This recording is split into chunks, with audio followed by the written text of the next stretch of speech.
Serial Pedang Kayu Harum judul ke-9. Pendekar Mata Keranjang. Karya Asmaraman Sukowati Ho Ping Hu. Bab 8. Kita tinggalkan dulu Hai Hai yang mulai berguru kepada Ciu Xianxin Kai dan mengikuti gurunya itu pergi ke Pulau Hiu dan marilah kita mengikuti keadaan Lam Hai Giamlo, kakek muka kuda yang penuh rahasia itu.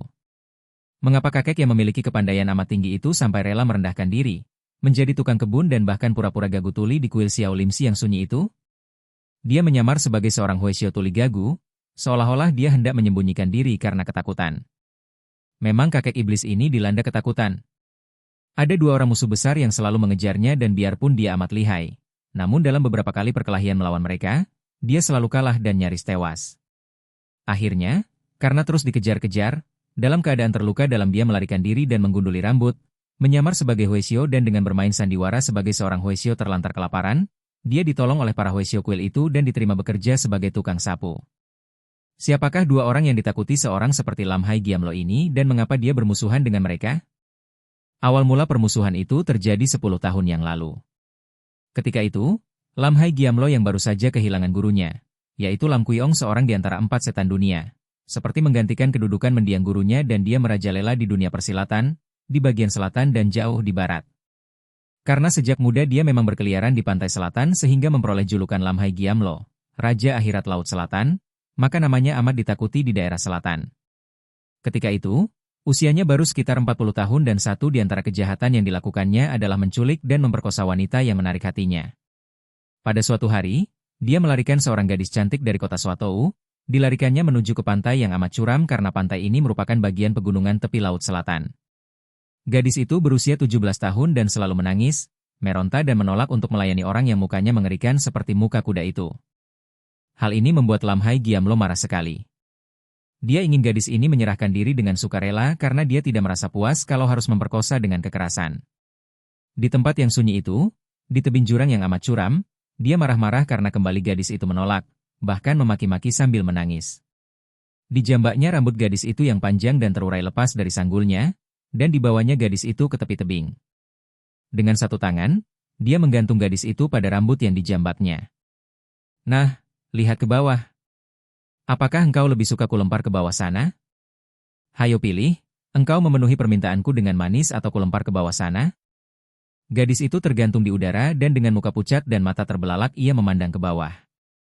Jauh di sana nampak air laut dan batu-batu besar, amat jauh di bawah. Air laut yang kalau didekati bergelombang besar itu, dari tempat setinggi ini nampak tenang dan indah. Akan tetapi membayangkan dirinya dilepas dan meluncur ke bawah, sungguh amat mengerikan.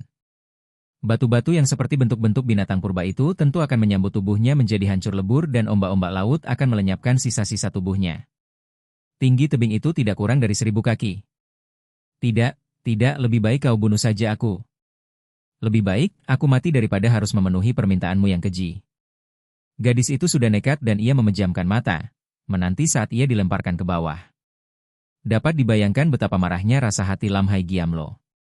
Dia amat suka kepada gadis ini, suka akan kecantikannya, kesegaran tubuhnya, dan keberaniannya.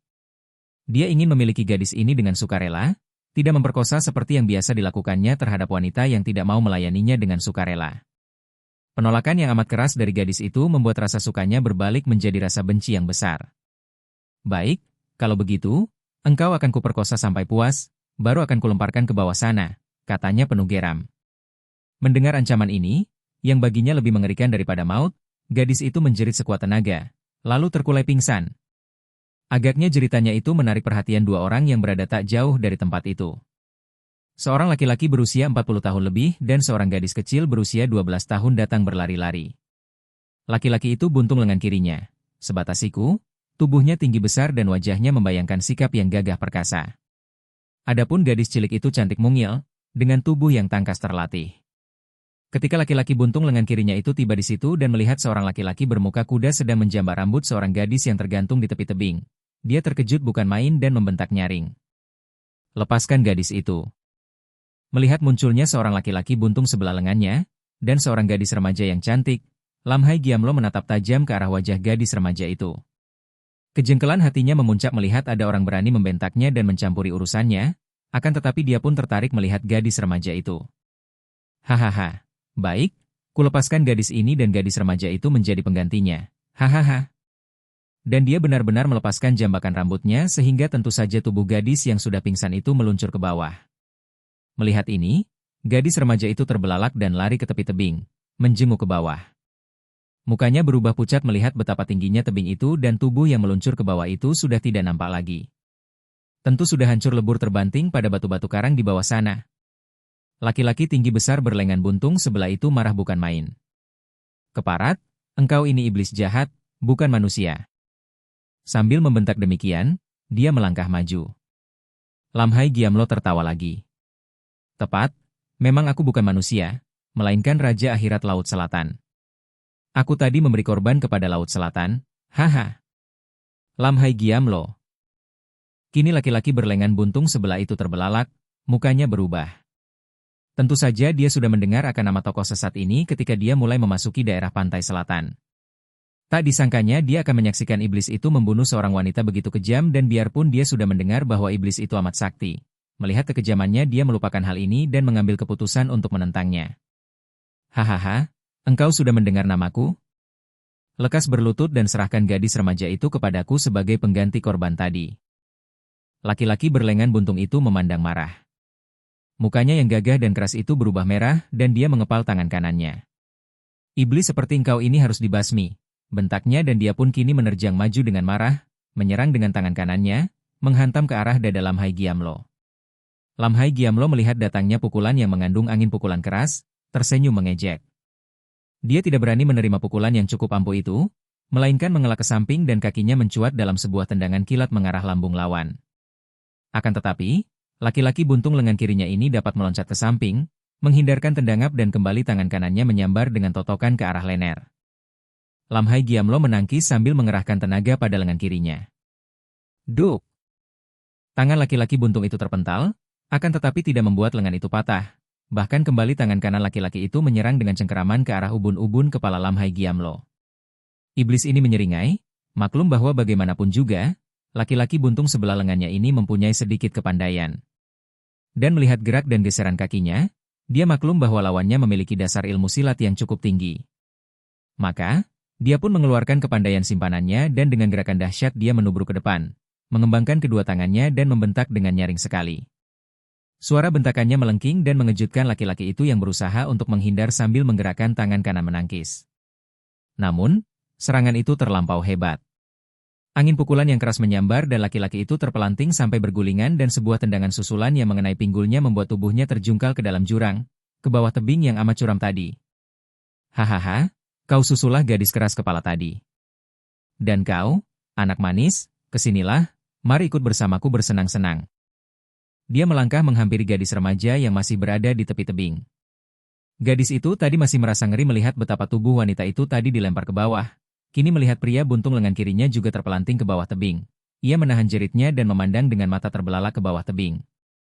Ketika Lam Hai Giamlo yang mukanya menyeramkan itu kini menghampirinya. Gadis cilik itu tak dapat menahan rasa ngerinya dan dengan nekat ia pun meloncat ke bawah tebing menyusul gurunya sambil berteriak memanggil. Suhu!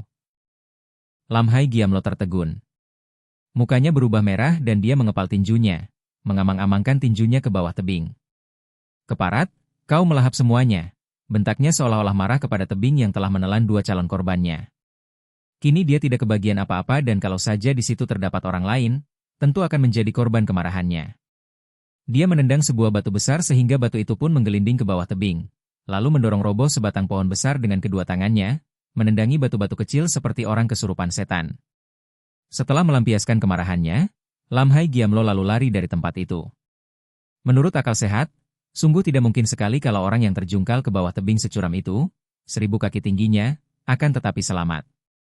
Tubuh tentu akan hancur lebur kalau menimpa batu-batu karang, dan akan lebih remuk lagi kalau ditangkap dan dihempaskan ombak laut yang besar itu kepada batu dan dinding karang yang runcing tajam dan keras. Akan tetapi, kenyataan kadang-kadang lebih aneh daripada perhitungan akal. Terdapat keajaiban di mana-mana yang oleh kita dinamakan kebetulan. Apalagi urusan nyawa, sungguh di luar perhitungan akal dan kita sama sekali tidak dapat menguasai mati hidup kita sendiri. Kalau memang sudah tiba saatnya nyawa harus meninggalkan raga, biarpun kita bersembunyi ke dalam lubang semut, tetap saja maut akan datang menjemput, tepat pada saatnya dan dengan cara yang bagaimana aneh pun. Sebaliknya, kalau memang belum saatnya kita mati, biarpun sudah terancam 1001 bahaya maut, ada saja, kebetulan, yang 1001 macamnya yang akan membuat kita terluput daripada kematian. Seorang prajurit yang sejak mudanya menjadi prajurit, hidup di medan perang dan setiap saat terancam bahaya maut, dapat keluar tanpa lecet sedikit pun sampai hari pensiunnya. Akan tetapi begitu dia pulang ke kampung, baru saja dia terkena penyakit dan dalam 1-2 hari saja meninggal dunia. Banyak pula orang yang sudah menderita sakit yang berat, sampai bertahun-tahun tidak juga mati walaupun dia sudah merasa bosan dengan penderitaan penyakitnya dan minta mati. Sebaliknya, ada pula orang yang hari ini masih nampak segar bugar dan tertawa-tawa, besok secara tiba-tiba saja meninggal dunia. Karena itu, biarpun nampaknya ajaib dan luar biasa aneh, kalau mengingat akan hal-hal di atas, tidaklah aneh kalau laki-laki buntung lengan kirinya tadi, yang terjungkal dari tempat setinggi 1000 kaki, tidak menjadi mati karena memang belum saatnya. Hanya perkataan, belum saatnya, itulah yang dapat kita keluarkan karena kita tidak dapat menembus rahasia di balik itu semua. Ketika dia meluncur turun, laki-laki gagah ini tidak menjadi pingsan, bahkan tidak kehilangan ketenangannya. Dia tahu bahwa dia tentu akan hancur terbanting di batu-batu karang bawah sana. Akan tetapi tiba-tiba saja tubuhnya tertahan dan dia merasa punggungnya perih dan ketika dengan cekatan tangan kanannya meraih ke belakang, kiranya secara kebetulan, sekali tubuhnya tertahan oleh sebuah pohon yang secara kebetulan pula tumbuh miring pada dinding tebing curam itu. Agaknya jubahnya yang berkembang karena luncuran tadi, tertangkap dan terkait dahan pohon yang kebetulan tidak patah sehingga tubuhnya tertahan. Pada saat itu, dia mendengar jeritan muridnya. Cepat dia bergantung dengan kedua kakinya pada dahan pohon yang terbesar, dan memandang ke atas dan dilihatnya tubuh kecil muridnya melayang turun. Laki-laki itu memang hebat. Memiliki kekuatan batin yang luar biasa sehingga dalam keadaan seperti itu, dia masih sadar dan dapat membuat perhitungan dengan tepat.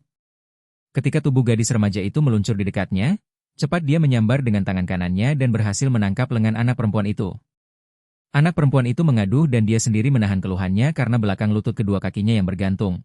Juga pangkal lengan kanannya, terbetot keras dan terasa nyeri sekali. Akan tetapi dia dapat bertahan dan dia girang bahwa anak perempuan itu pun masih dalam keadaan sadar. Cepat, Huilian, kau tangkap dahan pohon depanmu itu, katanya sambil menarik tubuh anak itu ke atas. Anak yang bernama Huilian itu menangkap dahan pohon, kemudian dia mendekam di situ. Tubuhnya agak gemetar dan ia kembali menutup matanya ketika memandang ke bawah. Ia merasa ngeri bukan main. Tenangkan hatimu, jangan memandang ke atas atau ke bawah. Bersyukurlah bahwa kita masih dalam keadaan selamat. Baik, Suhu. Dan dalam suara anak itu kini sudah terdengar keriangan, tanda bahwa hatinya sudah tenang dan ia pun berusaha bersikap riang untuk membesarkan hati gurunya. Laki-laki itu lalu memandang ke bawah dan ke atas, mengukur dengan pandang matanya. Kiranya letak pohon itu berada di tengah-tengah tebing, ke atas masih 500 kaki, ke bawah masih 500 kaki. Dan tidak mungkin mendaki tebing itu karena tegak lurus dan permukaannya rata dan licin. Ketika dia melihat-lihat, tiba-tiba dia melihat bahwa pohon itu keluar dari sebuah guha. Burung-burung walet berterbangan keluar masuk guha yang tidak lebih dari 1 meter garis tengahnya. Hal ini menandakan bahwa biarpun bagian luarnya hanya bergaris tengah 1 meter, akan tetapi di sebelah dalamnya, guha itu tentu cukup lebar. Kalau tidak demikian, burung-burung itu tidak akan memilih tempat itu sebagai sarang mereka. Huilian, engkau berpegang erat-erat pada dahan itu, aku mau menyelidiki keadaan guha itu. Laki-laki itu, dengan hanya sebelah tangan dan 2 kaki, merayap melalui dahan dan batang pohon dan akhirnya berhasil sampai ke mulut guha. Dia menjenguk dan hampir berteriak kegirangan. Benar seperti yang diduga dan diharapkannya. Guha itu amat besar di bagian dalamnya dan memperoleh sinar yang cukup dari pintu yang 1 meter garis tengahnya itu. Huilian, mari, ikuti aku, merayap ke sini. Hati-hati, katanya.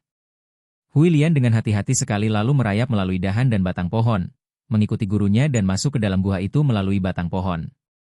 Ketika mereka tiba di dalam guha dan turun, berdiri di lantai guha, keduanya girang bukan main. Barulah laki-laki itu sadar bahwa mereka berdua baru saja lolos dari lubang maut dan dia pun merangkul muridnya. Huilian, kita harus berterima kasih kepada Tuhan yang secara ajaib telah menyelamatkan kita.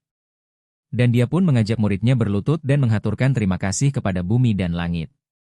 Setelah bersembahyang keduanya bangkit berdiri dan mulai memeriksa keadaan guha itu. Sebuah guha yang besar dan dalam, dan ada terowongannya ke dalam. Mereka belum memasuki terowongan itu, karena hati mereka masih tegang dan mereka perlu beristirahat. Laki-laki itu mengajak muridnya duduk bersila di bagian depan gua itu yang merupakan ruangan yang tidak kurang dari 10 meter panjangnya dan 5 meter lebarnya, dengan pintu lubang 1 meter garis tengahnya tadi. Lantainya rata dan licin, seperti lantai rumah saja. Suhu, bagaimana kita dapat naik lagi? Huilian, belum saatnya kita memikirkan hal itu. Sekarang, bergembiralah bahwa kita telah mendapatkan sebuah tempat yang untuk sementara dapat kita tinggali.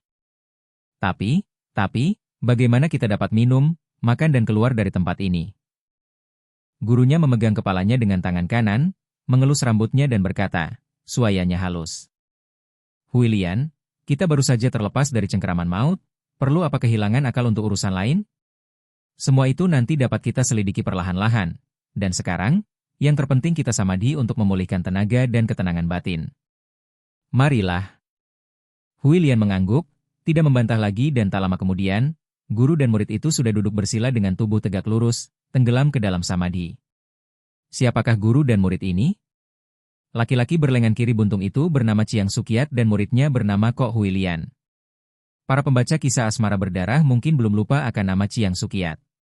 Dia adalah bekas murid Qin Lingpai yang membuntungi lengan kirinya sendiri karena dianggap bersalah terhadap Qin Lingpai oleh ketua Qin Lingpai yang ketika itu menjadi gurunya, ialah CIA Kong Liang yang berwatak keras dan tegas itu.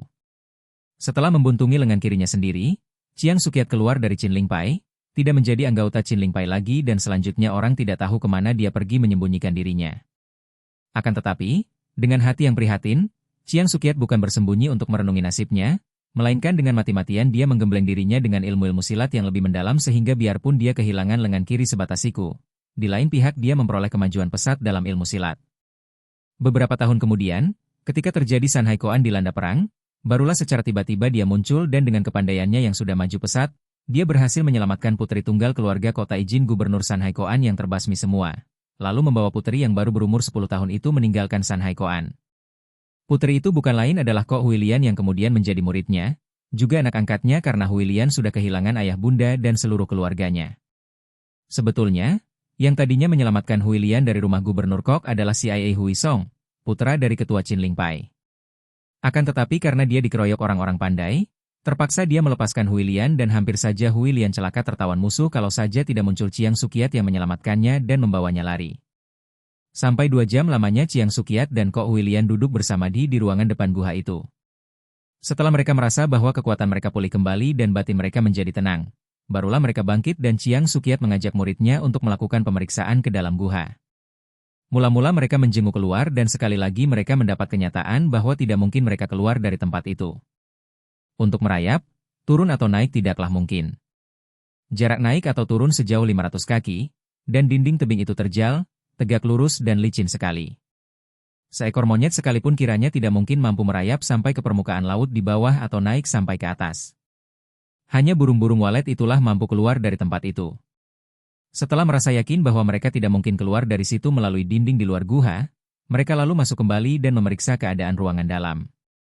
Guha itu adalah guha alam, lantai dan dindingnya semua dari batu karang yang amat kuat. Hanya anehnya, lantainya begitu rata dan licin seolah-olah ada orang yang melicinkannya. Ketika meraba dinding dan merasa betapa dinding itu lembab dan basah, Sukiat berkata girang, setidaknya, kebutuhan kita akan air dapat terpenuhi. Di mana ada air, Suhu? Di dalam dinding ini. Lihat, dinding ini basah dan lembab, dan di sana-sini nampak air menetes. Kalau kita melubangi dinding ini membentuk mangkok, sebentar saja tentu akan penuh dengan air jernih dan segar. Keduanya lalu mempergunakan pecahan-pecahan batu untuk memukuli bagian dinding yang paling basah dan karena Chiang Sukiat memiliki tenaga yang besar, tak lama kemudian dia berhasil membuat lubang sebesar kepala orang yang mencekung seperti mangkok pada dinding itu. Benar saja, nampak air menetes-netes dan walaupun hanya satu tetes demi satu tetes, karena deras dan tiada hentinya, tempat itu pun penuh dengan air jernih yang ketika mereka minum, terasa manis dan segar. Mereka lalu memeriksa terus, dan mulai memasuki terowongan. Baiknya sinar matahari yang memasuki tempat itu melalui lubang guha, amat terang sehingga cahayanya sempat pula masuk ke terowongan. Biarpun remang-remang keadaannya, mereka masih dapat melihat dengan jelas keadaan terowongan. Terowongan itu setinggi manusia. Sukiat harus agak menunduk dan panjangnya hanya 10 meter. Burung-burung walet menyambar-nyambar dan ternyata burung-burung itu membuat sarang mereka di atas atap terowongan, juga di bagian belakang terowongan yang tingginya 2,5 meter. Akan tetapi, Yang mengherankan hati mereka adalah ketika mereka menemukan dua buah ruangan di kanan kiri terowongan. Seperti dua buah kamar saja walaupun tanpa daun pintu. Ih! Sukia terkejut dan cepat melompat ke dekat muridnya yang menjerit tadi. Dia tadi memeriksa kamar di kiri sedangkan muridnya agaknya masuk ke kamar sebelah kanan. Kini dia pun dapat melihat apa yang menyebabkan muridnya menjerit tadi. Di dalam kamar sebelah kanan itu terdapat dua rangka manusia yang masih lengkap dan utuh, keduanya duduk bersila dan bersandar pada dinding. Di depan dua rangka itu terdapat dua buah kitab yang masih terbuka. Mereka segera memeriksanya. Agaknya dua orang yang kini telah menjadi rangka itu, dahulunya mati dalam keadaan bersila di kamar itu. Dan ketika Sukiat memeriksa dua buah kitab yang berada di depan rangka, ternyata bahwa itu adalah kitab-kitab pelajaran ilmu silat, lengkap dengan gambar-gambar dan huruf-hurufnya. Jantungnya berdebar tegang. Akan tetapi dua buah kitab itu tidak dijamahnya dan setelah memeriksa keadaan di kamar itu lebih teliti, dia lalu mengajak muridnya memeriksa kamar di sebelah kiri. Di dalam kamar ini dia menemukan sebatang pedang pendek dengan sarung pedang berukirkan kembang seruni. Ketika dia mencabutnya, dia terkejut karena pedang itu bukan sebatang pedang biasa, melainkan sebatang pedang pusaka yang berkilauan saking tajamnya, dengan sinar putih kebiruan. Kembali dia meletakkan pedang di tempatnya. Penemuan-penemuan itu hanya mendatangkan kegembiraan sedikit saja karena pada saat itu, yang terpenting adalah mempertahankan hidup dan mencari jalan keluar. Tanpa ada makanan mereka tak mungkin hidup dari air saja, dan tanpa dapat keluar dari tempat itu, apa gunanya kita pelajaran ilmu silat dan pusaka? Akan tetapi setelah tinggal di situ 3 hari lamanya, setelah mereka kehilangan harapan untuk dapat keluar dari situ, setelah mereka tidak mengharapkan lagi untuk dapat keluar, batin mereka bahkan menjadi tenang. Mereka dapat menerima kenyataan yang ada dan hal ini menenangkan batin, dan kalau batin tenang, kecerdasan pun timbul. Mereka mulai menemukan hal-hal baru. Telur-telur dan sarang burung dapat menjadi makanan mereka setiap hari. Bahkan kalau perlu mereka dapat menangkap burung kecil-kecil itu untuk menjadi makanan tanpa mengurangi jumlah burung yang ribuan banyaknya. Juga di bagian belakang terowongan mereka menemukan semacam lumut atau jamur-jamur kecil berwarna putih yang ternyata enak dimakan. Kalau dimasak seperti daging ayam saja rasanya. Untuk membuat api bukan merupakan hal yang sulit karena di situ terdapat banyak batu-batu keras yang kalau digosokkan keluar bunga api dan mencari daun kering dan kayu kering juga banyak terdapat di luar guha. Pohon yang tumbuh di dalam mulut guha itu mungkin dahulunya merupakan biji yang dibawa burung dan terjatuh ke mulut guha. Karena di situ lembab banyak air dan mendapat sinar matahari lalu tumbuh menjadi pohon besar yang keluar dari dalam melalui mulut guha. Hal yang amat aneh akan tetapi juga menggirangkan hati didapatkan oleh guru dan murid. Itu. Setelah mereka setiap hari makan telur dan sarang burung walet, ditambah jamur kecil atau lumut itu, mereka merasa betapa tubuh mereka menjadi segar seperti memperoleh kekuatan baru. Giranglah hati Sukiat yang dapat menduga bahwa di dalam makanan itu tentu terkandung gizi yang luar biasa, terkandung obat yang menguatkan tubuh. Karena merasa sehat dan segar, mulailah Sukiat memperhatikan dua buah kitab itu dan dengan girang dia mendapat kenyataan bahwa dua buah kitab itu adalah kitab-kitab pelajaran ilmu silat yang luar biasa anehnya. Juga di situ terdapat ilmu silat yang luar biasa anehnya, juga di situ terdapat pelajaran untuk menghimpun tenaga sakti, pelajaran untuk memperkuat sinkang mereka. Tentu saja mereka berdua semakin bersemangat mempelajari isi kitab itu dan di bawah bimbingan Sukiat. Mulailah Huilian mempelajari dan melatih diri dengan ilmu silat dari dua buah kitab itu. Kitab pelajaran silat tangan kosong itu pada kulitnya tertulis nama itu, ialah Sian Eng Sin Kun, silat sakti bayangan dewa, sedangkan kitab kedua bernama In Iong Kiam Sut, ilmu pedang naga awan. Sukiat sama sekali tidak pernah mimpi bahwa dia dan muridnya telah menerima warisan ilmu yang amat dahsyat, merupakan ilmu inti dari dua orang tokoh besar, yaitu In Leong Nionio dan Sian Eng Chudeko, dua di antara 8 dewa. Dua kerangka manusia itu adalah kerangka dua orang sakti itulah, yang meninggal dunia di dalam gua itu dengan meninggalkan kitab pelalaran inti ilmu silat mereka. Sungguh sukar mencapai tempat itu dan kalau bukan jodoh, sudah pasti takkan ada yang dapat menemukan dua buah kitab itu. Dan kalau dibiarkan terus, tentu dalam waktu puluhan tahun, kitab itu akan hancur dan lenyap pula. Dua macam ilmu itu ternyata amat rumit dan sukar sekali dipelajari. Bahkan tidak mungkin dapat dikuasai sebelum orang yang mempelajarinya melatih diri dengan ilmu-ilmu sinkang yang khas untuk kedua ilmu itu, seperti yang dijelaskan pada lembaran-lembaran pertama. Karena itu, Sukiat memimpin muridnya untuk lebih dahulu mempelajari penghimpunan tenaga sakti menurut petunjuk dua kitab itu. Dan karena ketika masuk ke dalam gua itu, usia Huilian baru 12 tahun, maka untuk berlatih menghimpun tenaga sakti itu saja membutuhkan waktu 4 tahun. Kemudian, barulah darah ini melatih diri dengan ilmu itu bersama-sama gurunya. Ada satu hal yang aneh lagi terjadi pada diri Huilian. Setelah ia mulai dewasa dan dari anak-anak berubah menjadi seorang gadis, bau keringat tubuhnya menjadi harum. Hal ini tidak terjadi pada diri Sukiat dan pria gagah itu pun dapat menduga bahwa keharuman keringat ini tentu timbul karena terjadi proses di dalam tubuh muridnya sebagai akibat makanan yang hanya terdiri dari telur burung, sarang burung, dan jamur-jamur kecil putih itu. Dan kalau dia sendiri tidak mendapatkan keharuman pada keringatnya, hal itu tentu karena ada perbedaan antara dia dan muridnya. Dia seorang pria dan muridnya seorang wanita.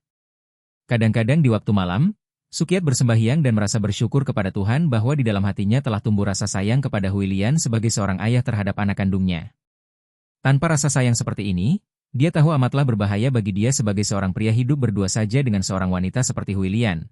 Apalagi setelah Huilian kini bukan kanak-kanak lagi melainkan makin lama makin nampak menjadi seorang gadis yang luar biasa cantiknya. Mereka berdua hidup di tempat terkurung seperti itu, dengan pakaian yang makin lama makin tidak lengkap. Mereka sudah berusaha untuk menghemat pakaian, dengan memotong pakaian mereka menjadi beberapa potong baju dan celana pendek. Akan tetapi tahun demi tahun, pakaian itu semakin tua dan rusak sehingga setiap hari dia harus melihat muridnya itu hanya memakai pakaian sekedar penutup dada dan pusar saja. Dia sendiri hanya memakai celana pendek tanpa baju. Untung Huilian mendapatkan akal, menggunakan kulit batang pohon untuk dijadikan semacam penutup tubuh yang biarpun kasar sekali akan tetapi awet. Cintanya terhadap Huilian seperti cinta seorang ayah, yang ada hanya rasa sayang dan iba. Perasaan cinta seperti ini meniadakan nafsu berahi, akan tetapi kalau malam tiba, dia harus banyak melakukan siulian, samadhi, sehingga dapat juga dia selalu memadamkan api berahi yang kadang-kadang timbul juga sebagai suatu kewajaran. Dengan daya tahan yang luar biasa, kedua orang itu dapat melewati waktu 10 tahun. Kini Sukiat telah menjadi seorang laki-laki berusia 40 tahun, sedangkan Huilian menjadi seorang gadis yang cantik jelita berusia 22 tahun. Dan mereka telah menamatkan seluruh isi kedua kitab itu. Pagi itu Huilian keluar dari guha dan nongkrong di atas dahan pohon. Seekor burung yang agak besar melayang dan hendak hinggap di pohon itu. Melihat burung yang besar ini, Huilian merasa gembira sekali. Ingin dia menangkapnya. Tentu enak daging burung ini. Tidak seperti burung walet yang kecil-kecil dan lebih banyak tulangnya dan bulunya daripada dagingnya. Begitu burung itu hinggap, cepat Huilian menyambar dan kini gadis itu tak boleh disamakan dengan 10 tahun yang lalu. Berkat latihan ilmu-ilmu yang luar biasa itu, ia memiliki kecepatan seperti kilat dan angin. Burung itu hanya sempat terkejut, akan tetapi tahu-tahu lehernya sudah ditangkap. Akan tetapi, karena gembiranya, Huilian sampai lupa diri, lupa bahwa ia berada di atas pohon, bukan di atas tanah. Gerakannya tadi menggunakan tenaga terlalu besar. Krek, dahan itu patah dan tubuhnya terjatuh ke bawah. Huilian melepaskan burung itu dan cepat ia menggunakan tenaga dalam di tubuhnya untuk meraih ke samping. Kedua tangannya secara otomatis mencengkeram dan mengenai dinding tebing. Krep! Jari-jari kedua tangannya menancap pada dinding itu seperti dua cakar harimau mencengkeram daging kijang saja. Dan tubuhnya terhenti. Huilian. Gurunya menjenguk dari atas dan guru ini terheran-heran dan khawatir melihat muridnya bergantung di dinding tebing yang demikian curamnya. Suhu, kedua tanganku dapat mencengkeram dinding tebing, teriak Huilian dari bawah, kurang lebih 10 meter dari guha. Tecu akan merayap ke atas. Kini dengan kedua tangannya, dibantu oleh kakinya yang menekan tebing, kedua tangan itu bergantian mencengkeram ke atas, Huilian perlahan-lahan merayap naik dan dapat mencapai guha dengan selamat. Begitu meloncat ke dalam guha, Huilian langsung merangkul gurunya dan menangis. Anak gila, kenapa kau malah menangis? Engkau sudah selamat, sepatutnya bersyukur. Suhu, apakah Suhu tidak melihatnya? Aku dapat merayap naik dengan kedua tanganku. Suhunya tersenyum. Habis mau apa?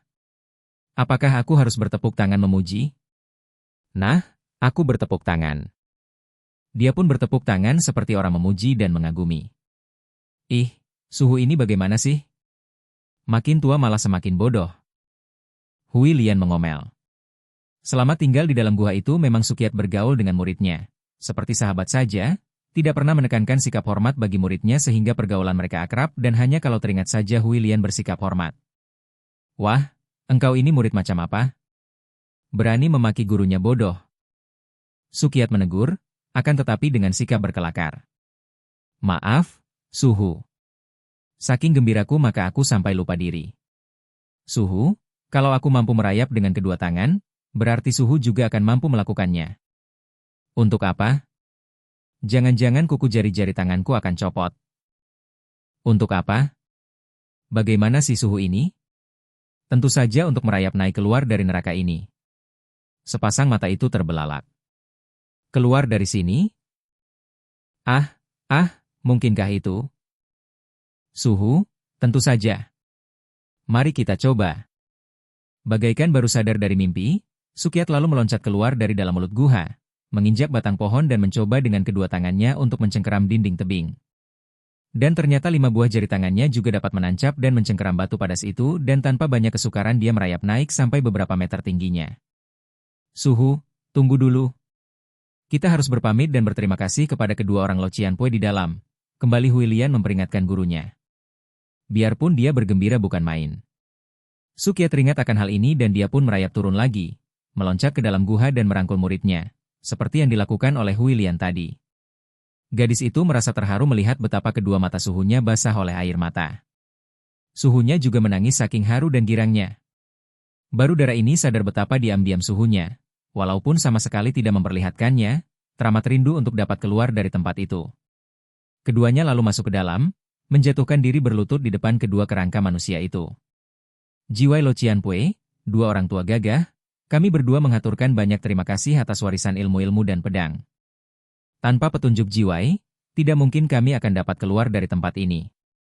Kemudian mereka membawa 2 buah kitab yang oleh Sukiat diikatkan pada punggungnya, dibungkus sisa kain dan diikat dengan tali terbuat dari kulit batang pohon. Sedangkan pedang Kyokua Kiam, pedang bunga seruni, yang oleh Sukiat diberikan kepada muridnya, tergantung pula di punggung Huilian. Lalu keduanya mulai merayap naik, perlahan-lahan dan hati-hati sekali. Sukiat di atas dan Huilian mengikutinya dari bawah. Dengan tenaga sinka mereka yang sudah amat tinggi, jari-jari tangan mereka yang mencengkeram itu menjadi keras seperti cakar baja dan dengan hati berdebar penuh ketegangan, harapan dan kegembiraan, mereka merayap terus pada dinding tebing yang tingginya tidak kurang dari 150 meter itu. Akhirnya, setelah merayap perlahan-lahan selama hampir setengah jam, tibalah mereka di daratan atas. Saking girangnya, Sukiat lalu berlutut dan Huilian berlutut di sebelahnya. Sampai lama kedua orang guru dan murid itu hanya mendekam di situ, tanpa kata, dengan hati penuh rasa bersyukur dan terima kasih karena mereka sama sekali tidak pernah menyangka bahwa mereka akan pernah dapat keluar dari tempat kurungan itu. Setelah 10 tahun, tidaklah mengherankan kalau Sukiat dan Huilian merasa penuh dendam terhadap Lam Hai Giamlo. Orang bermuka kuda itulah yang membuat mereka menderita selama 10 tahun di tempat terasing itu. Suhu, kalau aku tidak dapat membekuk jahanam itu, hatiku akan selalu merasa penasaran. Aku ingin membekuknya, menyeretnya ke sini dan melemparkannya ke bawah tebing. Demikian Huilian berkata dengan suara yang membuat gurunya merasa tengkuknya meremang karena dalam suara itu terkandung kedinginan dari hati yang penuh dendam.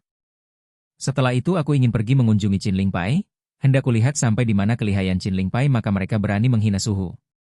Selama 10 tahun berdua dengan suhunya di dalam gua itu, Huilian mendengar banyak tentang riwayat gurunya dan tentang Qin Ling Pai yang dipimpin oleh ketuanya yang berwatak keras dan angkuh, tentang para pendekar di dunia Kang Ou yang pernah dikenal oleh suhunya. Juga Dara ini mendengar tentang dirinya yang sudah tidak memiliki keluarga lagi. Karena itu, selain mendendam kepada Lam Hai Giamlo yang membuat mereka berdua menderita, ia pun diam-diam merasa penasaran kepada ketua Qin Ling Pai. Chiang Sukiat menarik napas panjang. Muridku yang baik, tenangkan hatimu. Menentang orang-orang jahat memang sudah menjadi tugasmu karena aku ingin melihat engkau menjadi seorang pendekar wanita yang gagah perkasa. Akan tetapi ingatlah baik-baik bahwa di dunia ini terdapat banyak sekali orang yang memiliki ilmu kepandaian tinggi. Aku sendiri pun harus membalas atas kejahatan Lam Hai Giamlo, akan tetapi ada hal yang lebih penting dari itu. Apakah hal yang lebih penting itu, Suhu? Pertama-tama, mencari pakaian yang pantas untukmu, kata Chiang Sukiat sambil tersenyum melihat keadaan muridnya. Muridnya itu telah menjadi seorang gadis berusia 22 tahun, dengan wajah yang amat cantik manis, tubuhnya yang padat berisi dan sudah masak sehingga tentu akan menggegerkan orang kalau muncul di depan umum dengan pakaian seperti itu. Hanya sebuah celana sebatas lutut dan baju yang hanya menutupi dadanya saja. Mana mungkin menyembunyikan lekuk lengkung tubuhnya dengan tonjolan-tonjolan yang menggairahkan itu. Pakaian? Huilian menundukkan muka memandang ke arah pakaiannya dan wajahnya menjadi kemerahan. Akan tetapi hanya sebentar saja. Ia sudah tidak merasa canggung sama sekali berpakaian seperti itu di depan suhunya. Karena sudah terbiasa, dan karena memang tidak ada pandang mata yang menimbulkan rasa canggung atau malu dari gurunya. Ah, kemana kita harus mencari pakaian, Suhu? Suhunya bangkit berdiri dan memandang ke kanan kiri. Dia mengingat-ingat dan teringatlah dia bahwa tidak jauh dari situ, kurang lebih 10 li saja, Terdapat sebuah dusun nelayan di tepi pantai. Kita pergi ke dusun sana dan mencuri pakaian untukmu.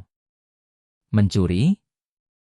Huilian menatap wajah gurunya dengan mata terbelalak dan Sukiat memandang dengan kagum. Muridnya ini cantik bukan main, memiliki sepasang mata yang demikian lebar, jeli dan indah. Suhu sendiri yang berkali-kali mengatakan bahwa mencuri adalah perbuatan yang tidak baik dan hanya dilakukan oleh orang-orang jahat. Memang benar, muridku.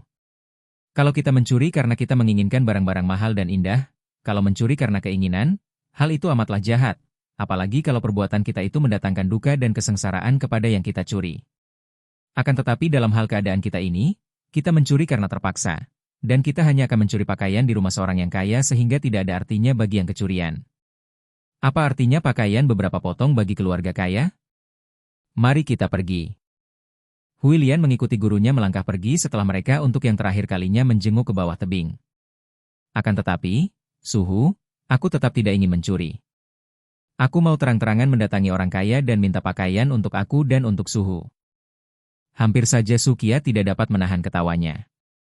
Huilian hendak mendatangi orang dan minta pakaian dalam keadaan setengah telanjang seperti itu? Akan tetapi dia menahan kegelian hatinya. Bagaimanapun juga, belum tentu yang dimintai oleh muridnya itu orang-orang tidak sopan, mungkin saja orang budiman yang mau menolong. Andai kata Huilian akan menemui kekurang ajaran seperti yang disangkanya, biarlah gadis itu belajar tentang hidup dan watak manusia pada umumnya, dari pengalaman langsung. Dia merasa kasihan kepada muridnya. Sejak berusia 12 tahun telah terasing, hanya berdua saja dengan dia selama 10 tahun, tak pernah mengenal manusia lain sehingga mungkin saja gadis itu menganggap bahwa semua orang seperti dia, tidak bersikap kurang ajar. Gadis itu masih merasa seperti kanak-kanak, tidak tahu bahwa dirinya telah menjadi seorang gadis yang masak, yang memiliki wajah dan tubuh menggiurkan, apalagi dengan pakaian setengah telanjang seperti itu. Baiklah, engkau boleh mencobanya dan aku akan menanti di luar dusun, katanya. Setelah mereka tiba di luar dusun yang dimaksudkan, hari telah menjelang sore dan matahari mulai condong ke barat, cahayanya mulai redup. Seorang diri Huilian melangkah dan memasuki dusun itu. Tentu saja kemunculannya membuat semua orang terbelalak. Mula-mula orang mengira bahwa ia seorang perempuan gila, akan tetapi ketika mata mereka, terutama mata laki-laki, melihat bahwa ia adalah seorang gadis yang cantik dengan bentuk tubuh yang menggairahkan, tubuh yang berkulit kuning halus dan mulus, hampir tidak tertutup pakaian. Semua orang memandang kagum dan terheran-heran. Tanpa mempedulikan sikap orang-orang itu, juga beberapa orang laki-laki yang mengikuti di belakangnya. Huilian melangkah terus dan akhirnya ia berhenti di depan sebuah rumah yang paling besar dan megah di dusun itu. Inilah rumah orang kaya, pikirnya. Ia sendiri di waktu kecil adalah putri gubernur, dan banyak rumah-rumah besar dan indah dilihatnya di kota. Rumah yang kini dipandangnya itu, kalau di kota tentu belum termasuk rumah orang kaya. Akan tetapi di dusun ini, rumah itu menonjol di antara rumah-rumah gubuk yang sederhana. Kebetulan sekali pada saat itu, seorang pria berusia 30 tahun yang melihat pakaiannya tentu seorang yang kaya, diiringkan oleh 4 orang pengawalnya, keluar dari rumah itu. Tentu saja dia dan 4 orang kawannya, yang rata-rata berusia 30 tahun dan berpakaian seperti tukang-tukang pukul, tertegun melihat masuknya seorang gadis hampir telanjang dari pintu pekarangan. Gadis yang amat cantik, dengan bentuk tubuh yang aduhai. Huilan sudah melangkah dekat dan menjura. "Apakah engkau pemilik rumah ini?"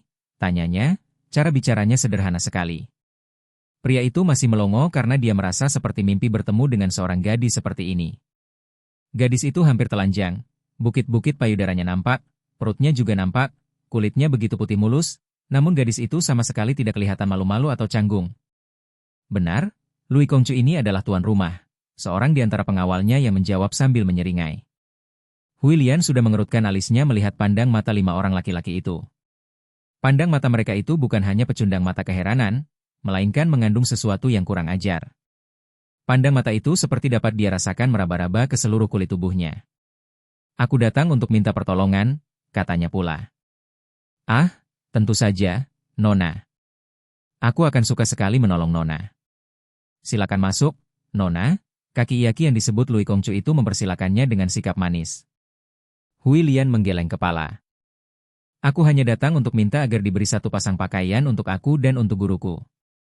Kami kehabisan pakaian dan membutuhkannya." Lui Kongcu tersenyum dan kembali matanya menjelajahi seluruh tubuh gadis itu dengan penuh kagum. Seorang gadis yang hebat, pikirnya. Dia mengangguk-angguk.